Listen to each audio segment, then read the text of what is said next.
함께 보실 말씀은 사도행전 3장 1절부터 10절의 말씀입니다. 신약성경 190쪽쯤에 있습니다.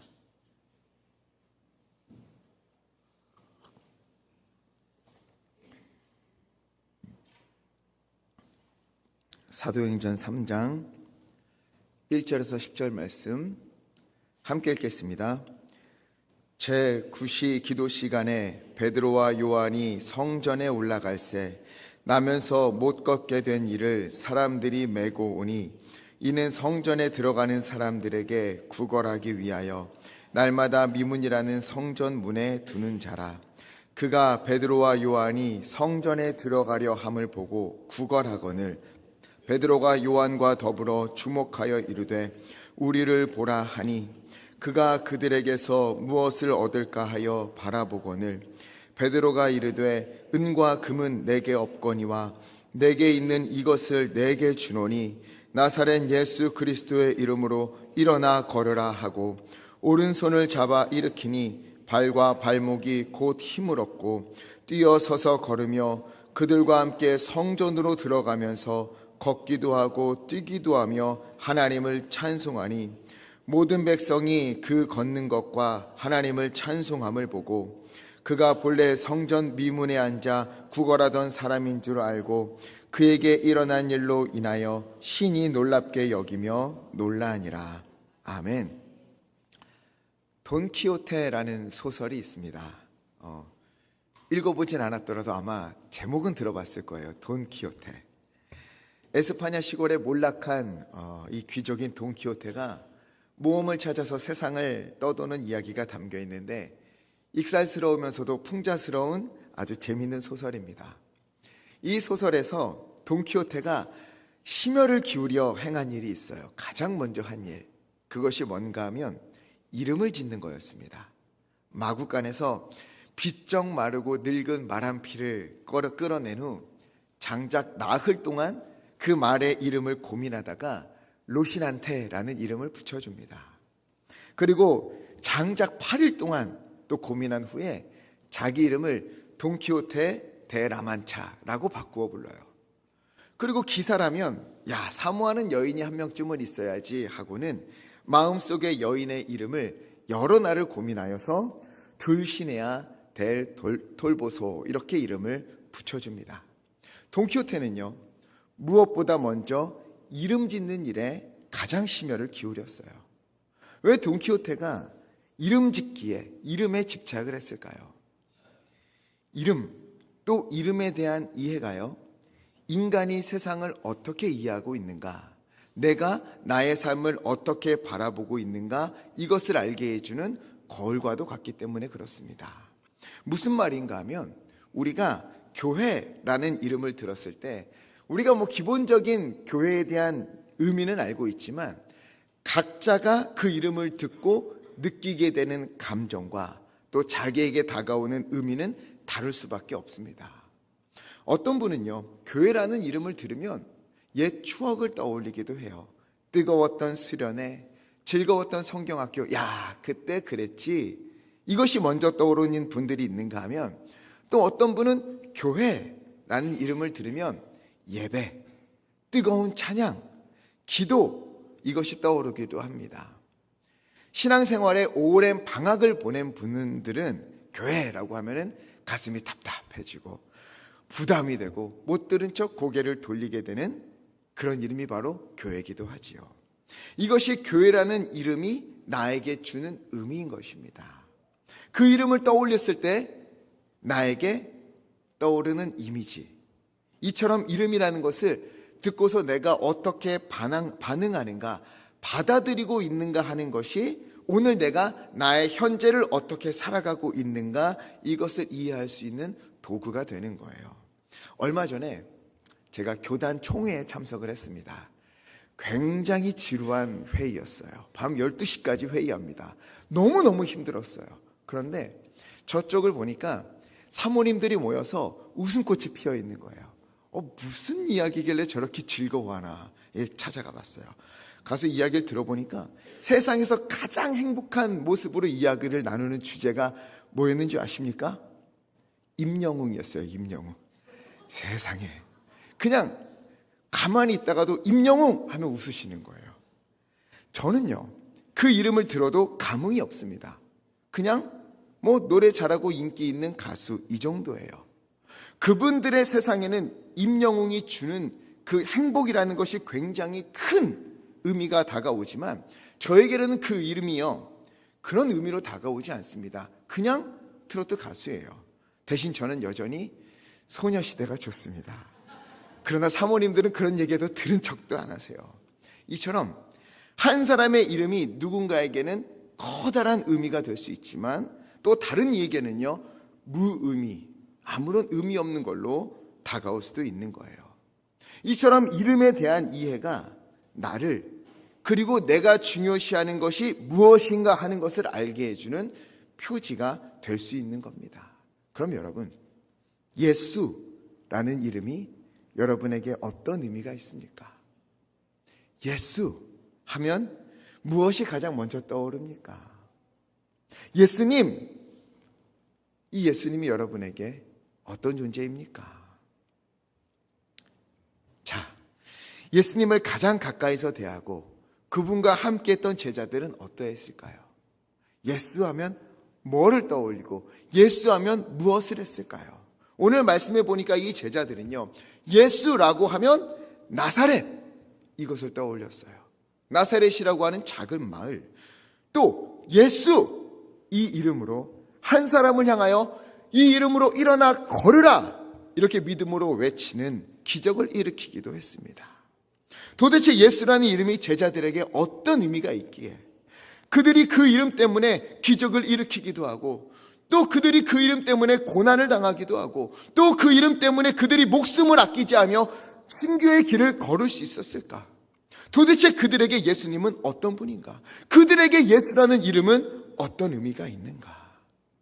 바로 이것이, 이에 대한 이야기가 오늘 본문에 담겨 있는 거예요.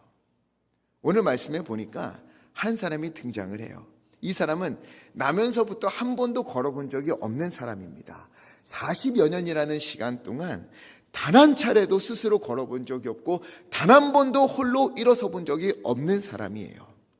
어릴 적에는 부모님이 늘 업고 다니며 보살펴 주었겠지요. 그러나 시간이 흘러 부모님이 마저 세상을 떠나고 나서는 아무도 그를 돌보아 줄 사람이 없었습니다. 이제는 홀로 서서 걸어가야 하는데 세상이 녹록치가 않는 거예요. 걷지를 못하니 일을 할 수 있겠습니까? 어디 가서 물고기를 잡을 수 있을까요? 농사를 할 수 있을까요? 아니요, 아무것도 할 수가 없는 거예요. 걷지 못하는 사람은 당시에 할 수 있는 게 아무것도 없습니다. 아니, 딱 하나 있긴 있어요. 그것이 무엇이냐? 구걸이었어요. 구걸. 구걸하기 가장 좋은 길목은 어디인가? 성전 입구입니다. 왜냐하면 사람들이 예배드리러 성전에 가다가 이 불쌍한 사람을 보고는, 야, 내가 이 사람에게 이만큼 베풀어주면 하나님이 나를 이만큼 사랑하시겠지, 이런 마음으로 그들에게 적산을 많이 했거든요. 그래서 친척이나 주변에 있는 사람들이 그를 메어와서 성전 앞에 내려다 주었어요. 그 사람은 이러한 사람들의 도움을 받으며 하루하루를 버틸 수 있었습니다. 하지만 이것뿐이었어요. 버티는 것. 그 이상은 이 사람에게 어떤 소망도 없는 거예요. 어쩌다 돈 많은 부자가 와서 돈을 많이 넣어주어서 한동안 구걸하러 나오지 않고 배불리 먹을 수 있는 것, 이것이 그가 바랄 수 있는 최상의 것이었습니다. 그것뿐이에요. 더 이상 바랄 수 있는 것, 기대할 수 있는 것이 없었어요. 그런데 제9시 오후 3시에 베드로와 요한이 기도하러 성전에 올라가다가 이 사람을 보게 되었습니다. 그리고 베드로와 요한이 그 사람을 주목하여 보다가 이야기합니다. 우리를 보라. 그리고 베드로가 이렇게 말을 했어요. 은과 금은 내게 없으나 내게 있는 것을 내게 주노니 곧 나사렛 예수의 이름으로 일어나 걸으라. 하고 그 손을 붙잡아 일으켰습니다. 그러자 그의 다리와 발목에 힘이 들어가고 그가 스스로 그 자리에서 벌떡 일어나 걷기도 하고 뛰기도 하는 거예요. 얼마나 신이 났겠습니까? 한 번도 걸어본 적이 없어요. 야, 이게 걷는 거구나, 이게 뛰는 거구나, 펄쩍펄쩍 뛰면서 큰 소리로 할렐루야, 하나님을 찬송했습니다. 기적이 일어났어요. 단 한 번도 걸어본 적이 없는 이 사람이 인생의 소망을 잃고 그저 하루하루 버티던 이 사람이 예수의 이름으로 온전히 회복된 겁니다. 다시 살아났어요. 소망이 넘치는 그런 인생이 되었습니다. 이러한 회복, 다시 걷고 다시 살아나는 은혜가 오늘 우리 가운데 넘치기를 간절히 축원합니다. 그런데요, 저는 이 말씀이 굉장히 속상하게 다가왔어요. 생각하면 할수록 가슴이 아파왔습니다. 왜냐? 베드로와 요한은요, 40여 년 동안 걸어본 적이 없는 이 사람을, 다리와 발목에 힘이 없는 이 사람을 예수의 이름으로 벌떡 일으켰단 말이에요. 걸을 수도 일할 수도 없고 그저 하루하루 버티는 게 고작이었던 이 소망을 잃어버린 이 사람이 베드로와 요한을 만나고 예수님의 제자들을 만나고 다리에 힘을 얻고 일어나 걷기도 하고 막 뛰기도 하고 하나님을 찬양하는 거예요. 인생이 변했습니다. 어둠에서 빛으로, 절망에서 소망으로, 한숨에서 찬양으로 바뀌었어요. 여호와 라파 하나님을 만난 겁니다. 지금까지 성전 밖에서 구걸하던 그가 이제는 성전 안으로 들어가서 하나님을 예배하는 인생이 된 거예요. 어떻게? 예수의 이름으로. 그런데 히브리서 13장 8절을 보니까 이런 말씀이 있어요. 함께 읽겠습니다. 시작. 예수 그리스도는 어제나 오늘이나 영원토록 동일하시니라. 아멘. 예수님은요, 어제나 오늘이나 그리고 영원토록 동일하신 분입니다. 한결같은 분이세요. 믿으십니까? 그러면 초대교회 때 있었던 이 일은 지금도 우리 가운데 있어야 하지 않겠습니까? 예수의 이름으로 어려운 이들에게, 소망을 잃어버린 이들에게 그들을 괴롭히던 문제들이 해결되고 회복이 일어나고 실족하여 절망 가운데 있는 이들이 진정한 소망과 희망으로 가득해서 새로운 삶을 살아가는 그런 일들이 지금 이 시대에도 우리나라의 교회들 가운데에도 가득해야 되지 않겠습니까? 오늘의 예배가, 우리의 예배가 그런 예배가 되어야 되지 않겠습니까? 우리 교회가 그런 교회가 되어야 되지 않겠습니까? 생명이 있는 교회, 살아나는 예배, 회복되어지는 삶, 바로 우리 교회가 그러하기를, 우리 성도님들에게 이런 은혜가 넘치기를 간절히 바랍니다. 그런데 오늘날 우리 한국교회에서는요, 이런 일들을 찾기가 쉽지 않습니다. 이게 고민이 되는 거예요. 한국교회에 대한 사람들의 신뢰도가 어떠한가 조사한 자료가 있어요. 살펴봤습니다. 여러분, 사람들이 교회를 몇 프로 정도 신뢰할까요? 몇 프로의 사람들이 교회를 신뢰할까요? 2020년에는 31.8% 정도 신뢰한다 이야기했어요. 2021년 20.9%로 줄어듭니다. 22년 18.1%, 올해 23년에는 16.5%, 점점 신뢰도가 하락하고 있어요. 한국 교회를 향한 희망이 줄고 있다는 것입니다. 심지어 교회 다니는 분들조차 믿음을 잃어버리는 경우가 부지기수예요. 도대체 무엇이 문제인 걸까? 어디서부터 잘못된 걸까? 분명 예수의 이름으로 병든 이들이 일어나고 절망에 잠겨있던 이들이 소망으로 일어나는 것이 성경적인 일인데 어째서 교회는 이런 능력을 잃어버리고 사람들에게 희망이 되어주지 못하고 어찌하여 이런 은혜를 누리지 못하는가? 어떻게 해야 다시금 하나님의 능력이, 하나님의 역사가 타오르는 불꽃처럼 뜨겁게 나타나는 그런 교회가 될 수 있을까? 그런 삶을 살아가는 우리 그리스도인들이 될 수 있을까? 이게 고민이 되는 거예요. 어떻게 해야 할까? 무엇이 문제일까? 그래서 말씀을 보니까 3장 6절에 이런 말씀이 있어요. 베드로가 걷지 못하던 사람에게 뭐라고 이야기했지요? 함께 읽겠습니다. 시작. 베드로가 이르되 나사렛 예수 그리스도의 이름으로 일어나 걸으라 하고. 아멘. 자, 여기서 베드로가 예수님을 뭐라고 부릅니까? 나사렛 예수. 예수의 이름이 아니라 나사렛 예수, 이렇게 불렀어요. 그러면 베드로는 왜 예수님을 나사렛 예수 이렇게 불렀을까요? 먼저는 언어학적인 의미가 있습니다. 구약시대에 이사야라는 선지자가 있어요. 이 이사라는 선지자가 메시아에 대한 예언을 하면서 이런 말씀을 선포한 적이 있습니다. 11장 1절에 이새의 줄기에서 한 싹이 나며 그 뿌리에서 한 가지가 나서 결실할 것이요. 여기에 나오는 한 가지, 이 가지의 뜻, 가지가 히브리어로 넷제르이고 여기서 파생된 말이 나사렛입니다.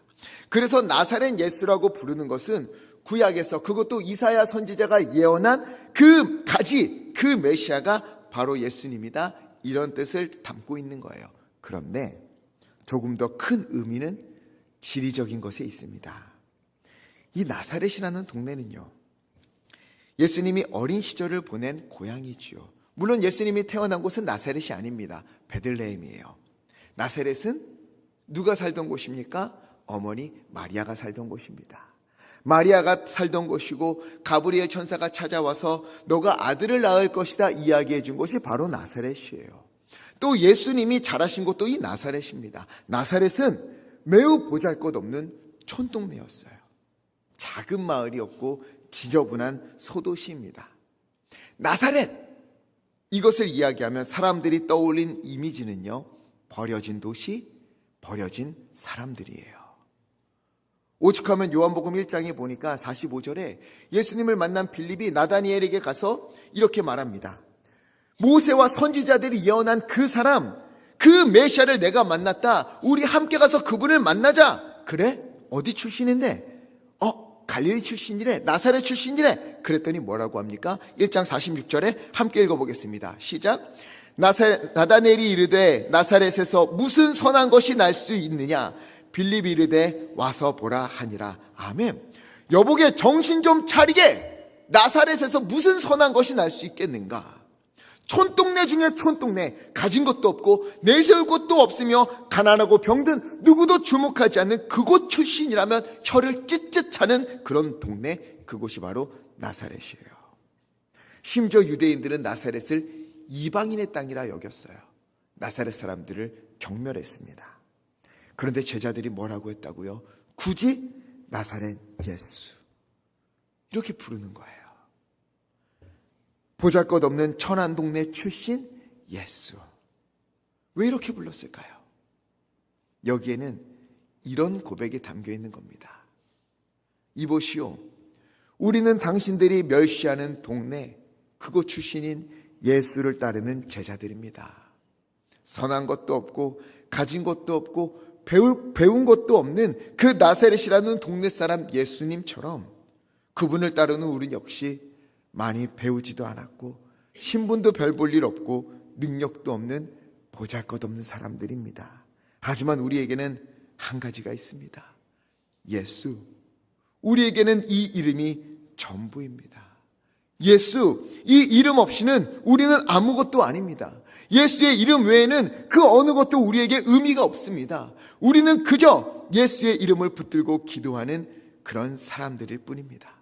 그러나 이 이름을 믿는 자, 나사렛 예수의 이름을 믿는 자는 아무것도 없는 것 같으나 모든 것을 가진 사람입니다.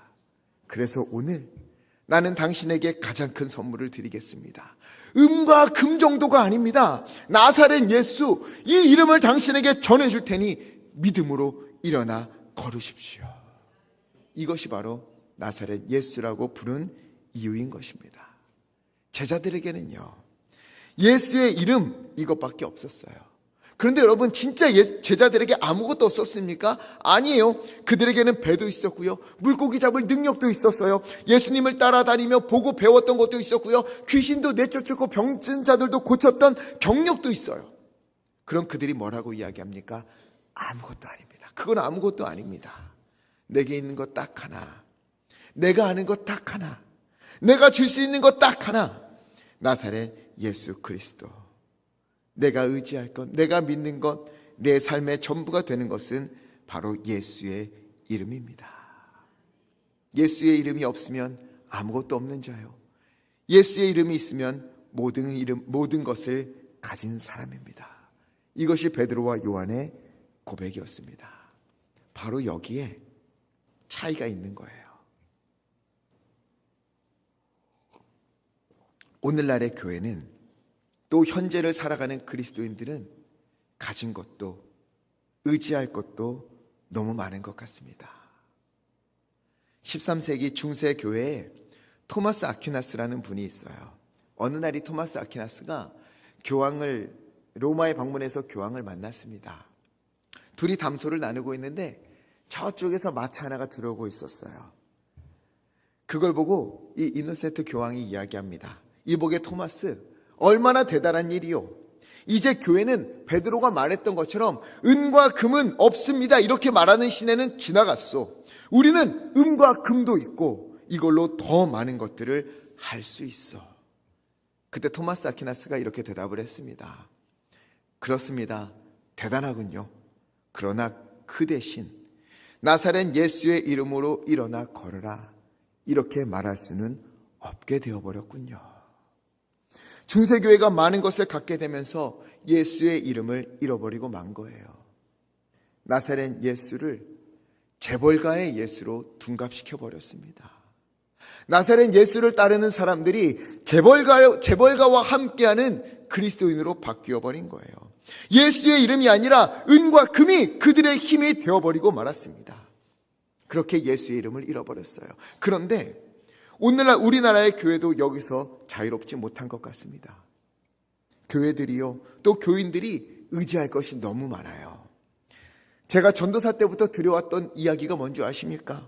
교회가 크면, 교회를 지으면 교인들이 몰려온다. 그래서 건물 짓는 게 교회의 최고의 목표였었어요. 청소년과 청년들을 위한 공간이 있으면 그들은 몰려온다. 어린이들이 예배할 수 있는 공간을 잘 꾸며놓고 놀이시설 갖춰놓고 재밌게 해주면 아이들이 몰려온다. 많은 이들이 그렇게 생각을 했고 이걸 위해 온 힘을 기울였습니다. 은과 금을 갖게 된 거예요. 교회 지도자만 그렇습니까? 아니에요. 교회 다니고자 하는 사람들도요. 교회 환경은 어떠한지, 교회에서 자녀들이 누릴 수 있는 것은 무엇인지, 교회 건물은 어떠한지, 구성원들은 어떠한지 이걸 보고 교회를 선택합니다.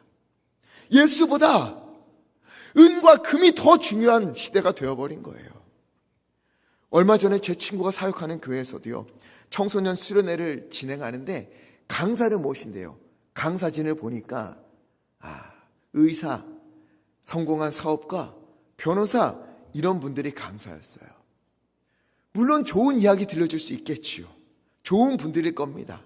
그런데 제 마음 한켠이 너무 헛헛해지는 거예요.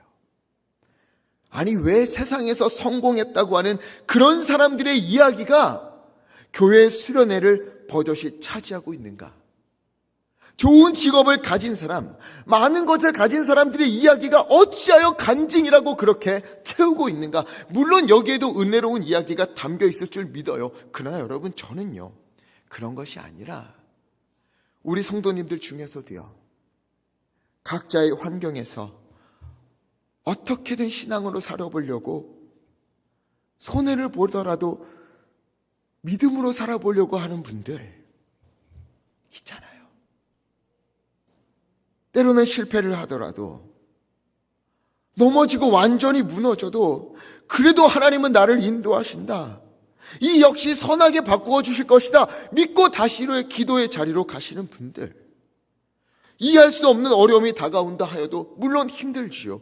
그럼에도 내게 베풀어 주시는 작은 은혜 그거 하나 붙들면서 하나님의 은혜에 감사하다고, 하나님 살아계신다고 고백하고 다시 힘을 내어 예배하고 다시 기도의 자리로 가고 오히려 다른 분들을 위하여 중보하며 기도하는 분들, 또 아직 믿음에 대해서 잘 알지는 못하지만 그래도 알기 위해 애쓰고 들은 말씀 가지고 살아보려고 안간힘 쓰는 분들, 여러분, 저는요, 이런 분들을 보면 가슴이 뜨거워집니다.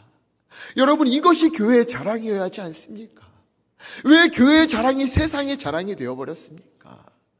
교회의 자랑은요, 어떤 환경에 있든지, 어떤 위치에 있든지, 어떤 일들이 있든지 그곳에서 믿음으로 살아가는 사람들, 그 사람들의 이야기가 교회의 자랑인 거예요. 그분들을 위한 박수가 더 많아져야 하고, 그분들을 위한 이야기, 그리고 그분들의 응원하고 함께 기도하는 이야기가 넘쳐나야 하는 것입니다.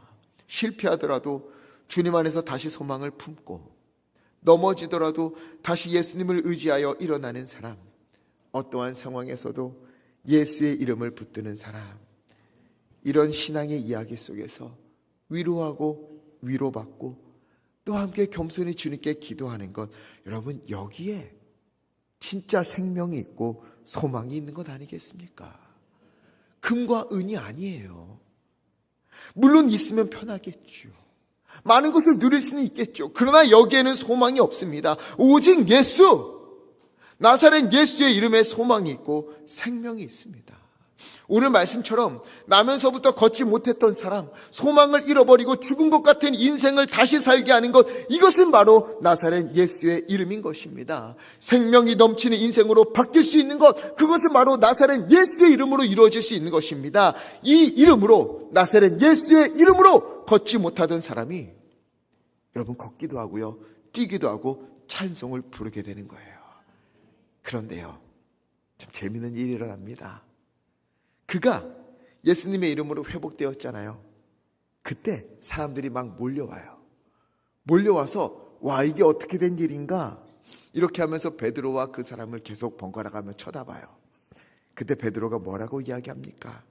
우리 3장 12절 말씀 함께 읽겠습니다. 시작.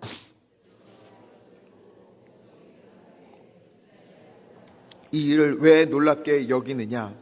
우리 개인의 권능과 경건으로 이 사람을 걷게 한 것처럼 왜 우리를 주목하느냐? 아멘. 사람들은요, 그때 찾아와서 뭘 봤습니까? 야, 이 사람들에게 어떤 능력이 있는가? 야, 무슨 방법으로 낫게 한 건가? 이것에만 주목하고 있는 거예요. 오늘날도 그런 것 같지요. 놀라운 부흥이 있으면 하나님을 찬송하고 예수님을 높여야 하는데 어떻게 그런 일이 일어났는가? 그 비결은 무엇인가? 여기에 주목하는 것을 많이 보게 돼요.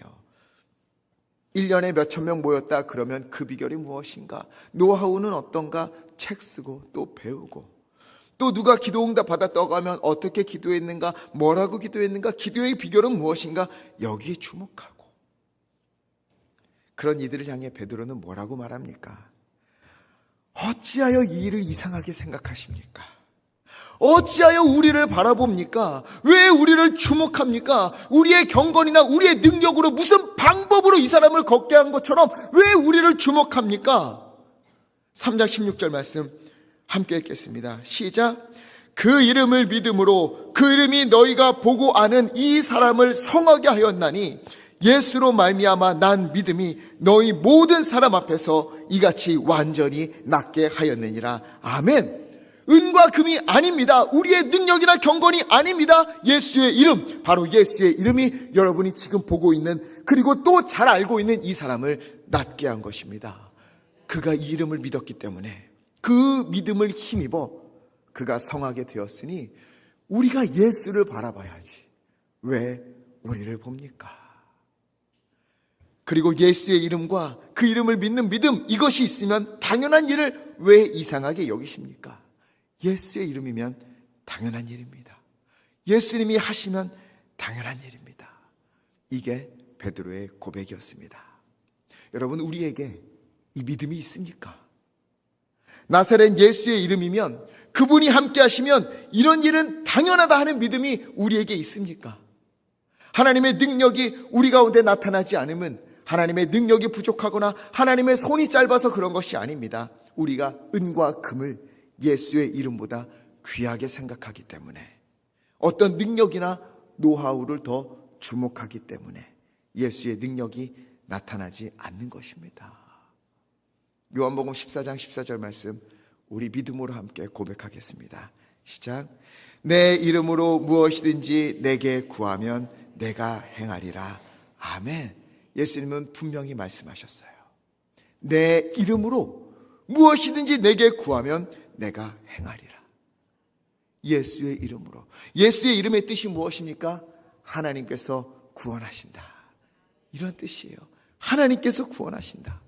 이 약속을 믿고 내 이름으로, 예수의 이름으로 구하라. 제발 예수의 이름을 믿고 기도하라. 그러면 내가 너에게 응답하겠다. 그러니 제발 그 이름을 믿고 구하라. 가슴 아픈 예수님의 외침이 들리지 않으십니까? 예수의 이름을 붙들고 우리가 마음을 다해 기도하면 하나님께서 우리 가운데 오셔서 구원을, 회복을, 새로운 힘을 베풀어 주실 것입니다. 혹시 우리 가운데에 오늘 말씀처럼 나면서부터 걷지 못했던 그 사람처럼 소망을 잃고 무너진 일들이 있습니까? 답답하고 속상한 일들 혹시 우리 가운데 있습니까? 하나님, 이러한 일은 무엇입니까? 하나님, 이것은 어찌된 일입니까? 하는 일들이 우리 가운데 있습니까? 여러분, 오늘 말씀을 의지하여 나사렛 예수 그리스도의 이름을 믿으십시오. 그리고 그 이름으로 담대히 구하십시오. 내 생각, 내 능력, 그것으로 하나님을 제한하지 말고, 예수님을 제한하지 말고 예수의 이름으로 구하십시오. 오늘 예수의 이름이 우리를 다시 살게 할 것입니다. 나사렛 예수의 이름이 오늘 우리를 새롭게 할 것입니다. 예수의 이름에게 참 소망이 있습니다. 그 이름을 믿고 오직 예수님을 의지하여 주님께 담대히 믿음으로 간구하십시오. 부르짖으십시오. 그런 우리 가운데에 하나님의 소망이 넘쳐나는, 생명으로 가득해지는 은혜가 넘치게 될 것입니다. 이 일이 우리 가운데 가득하기를 예수 그리스도 이름으로 간절히 축원합니다. 그래서 우리 믿음으로 이 찬양 함께 불렀으면 좋겠습니다. 슬픈 마음 있는 자, 몸과 영혼 병든 자 누구든지 부르시오. 예수 이름을 부르시오. 그 이름을 부르는 자, 그가 어떤 사람이든 그 사람은 반드시 구원을 얻을 것입니다. 우리 믿음으로 이 찬양 함께 고백하겠습니다. 슬픈 마음 있는 자, 몸과 영혼 병든 자 누구든지 부르시오. 예수 이름 부르시오. 그 이름을 믿는 자, 그 이름을 부르는 자, 그가 어떤 사람이든 그는 구원 얻으리. 은과 금 내게 없으나, 은과 금 내게 없으나 나 가진 건 너에게 주니. 능력의 이름 예수라. 그 이름을 붙드시오. 아멘. 그 이름을 믿는 자, 그 이름을 외치는 자, 그가 어떤 사람이든 그는 주의 영광 보리라. 예수 예수 예수 예수, 오 능력의 그 이름 예수 나 외쳐 부르네.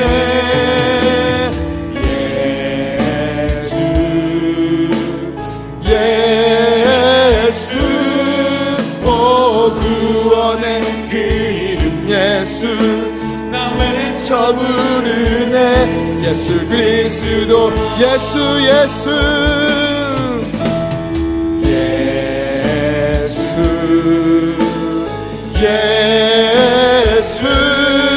오 능력의 그 이름 예수 나 외쳐 부르네.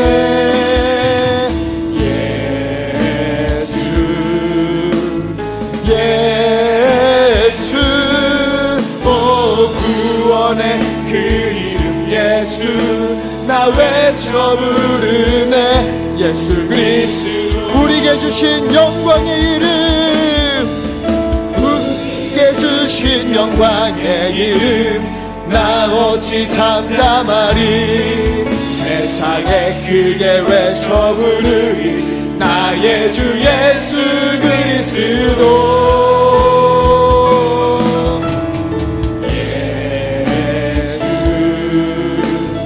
예수 오 능력의 그 이름 예수 나 외쳐 부르네.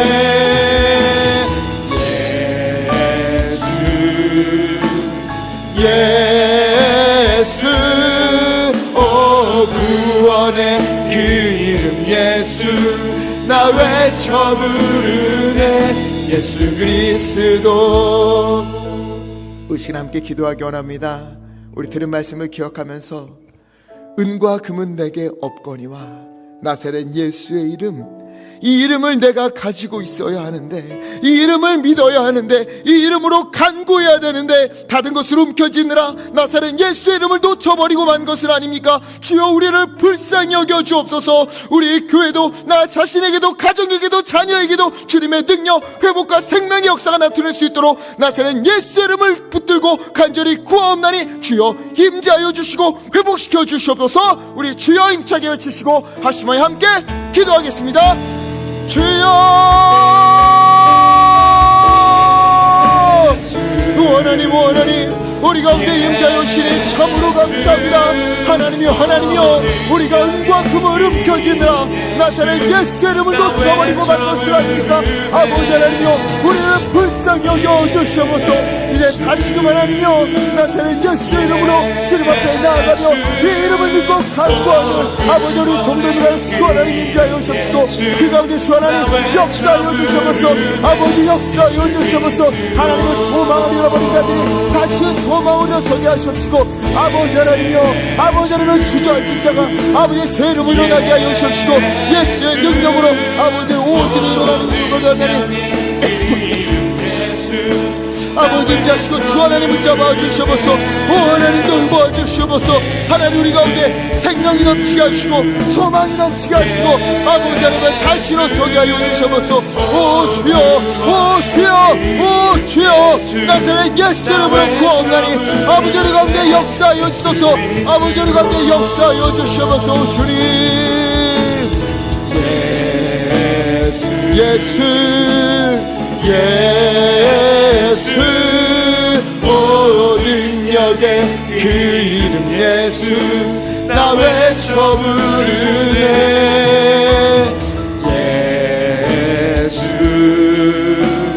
예수 오 구원의 그 이름 예수 나 외쳐 부르네. 예수 그리스도. 사랑과 은혜가 충만하신 아버지 하나님, 우리에게 생명을 주시고 또 하루를 허락하시고 다시금 예배의 자리로 불러주셔서 주님 앞에 마음을 다하여 예배를 올려드리게 하여 주시니 참으로 감사합니다. 주님의 크신 은혜에 감사하여 우리의 마음을 모아 우리의 찬양을, 기도를, 예배를 주님 앞에 올려드립니다. 또한 11조와 여러 가지 제목의 헌금으로 또 아름다운 강단의 꽃과 성미를, 여러 모양의 봉사와 헌신을 주님 앞에 아낌없이 드립니다. 주여 우리의 예배와 마음과 정성을 기뻐받아 주시옵소서. 오늘 우리가 말씀을 의지하여 나사렛 예수의 이름을 믿으며 그 이름을 붙들고 살기 원하옵나니 그 이름으로 간절히 구하옵나니 주여 오늘 우리 가운데 생명을 부어 주시옵소서. 아픈 몸을 회복시켜 주옵소서. 무너진 마음을 일으켜 주옵소서. 다시 꿈을 꾸게 하여 주옵소서. 우리 가운데 주님의 능력을, 구원을 베풀어 주옵소서. 우리의 구원자 되시고 생명과 소망을 주시는 우리 주 예수 그리스도의 이름으로 간절히 기도하옵나이다. 아멘.